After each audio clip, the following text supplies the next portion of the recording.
This is your stitch chart right here. Right down here is what your buttonhole is going to be looking like. This is what it's going to look like on the stitch selector dial.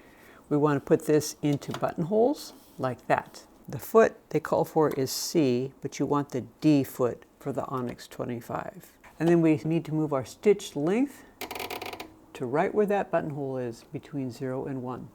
And then you want your stitch width right here on 5. Then you want to take one of your buttons and put it into the buttonhole foot. Slide this up like this. You just put your button right in there and you slide it right down like that. That makes sure that you will have the right length of buttonhole. Next, we want to put the buttonhole foot onto the machine. Take your foot that you have on the machine, take it by all 4 corners, pull it forward. You can put that down in the accessory tray, like that. And then this is the connector bar. We want to put that right under here like that. Push it straight back and it's on. Now we need to make sure that this thread is through that hole right there. And I have a way to do that. Take my fabric and take one complete stitch, making sure that the needle is up and the take-up lever is up. Pull that out and we've pulled the thread with that single stitch through the buttonhole foot. Next, we need to make sure that we have a sample of the fabric that you're going to be using. And in this case, I'm using shirt weight fabric.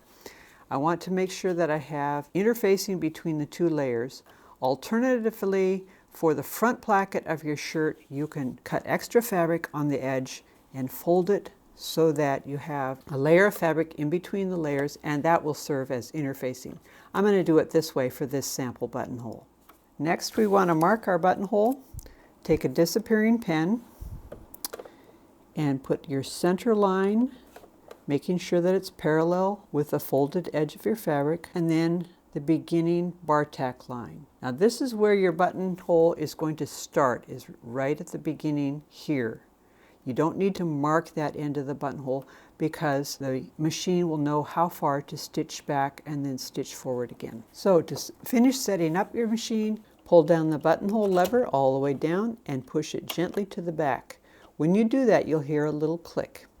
That's telling the machine that we're at the beginning of a buttonhole. And each time you make a buttonhole, make sure you push that back again to be ready for your next buttonhole. Get your threads off to the right side like this. Now that's important because the body of your garment is going to be off to the left, so we want to make sure that you can hang on to these when you first start. So this little lump of plastic right in the middle, you need to line that up with the longitudinal line, the long line in the center of your buttonhole. That will make sure that your buttonhole forms in the correct place. So I'm going to line that up. And then we want to make sure that the needle drops right into that bar tack line, just like that. Now it will not drop in the center because the buttonhole is going to be formed on either side of that center line, but it should go right into your bar tack line, just like that. You also want to make sure that the edge of your fabric is parallel to the edge of your foot, or also parallel to the lines on your needle plate. Put a little bit of pressure on the threads just as you get started.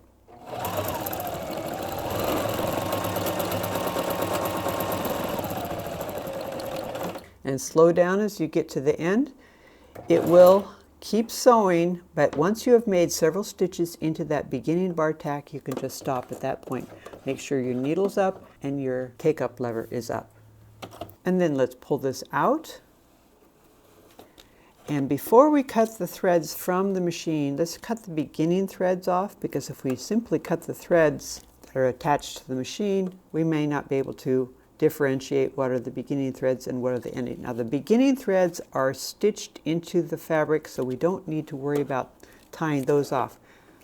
But we will need to tie off the ending threads. But before we do that, this is a sample. Let's make sure this is the right length. So I have another button that's exactly the same as the one that's in the foot, so I'm going to just use this one. I'm going to take a pin to guard the end bar tack like this. Take our seam ripper and start cutting from the end like this, right towards that pin, but not all the way there because we don't want to dull the seam ripper.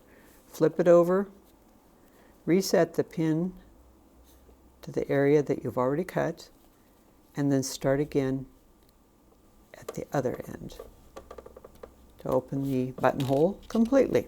You may want to snip some of these threads just to get them out of the way.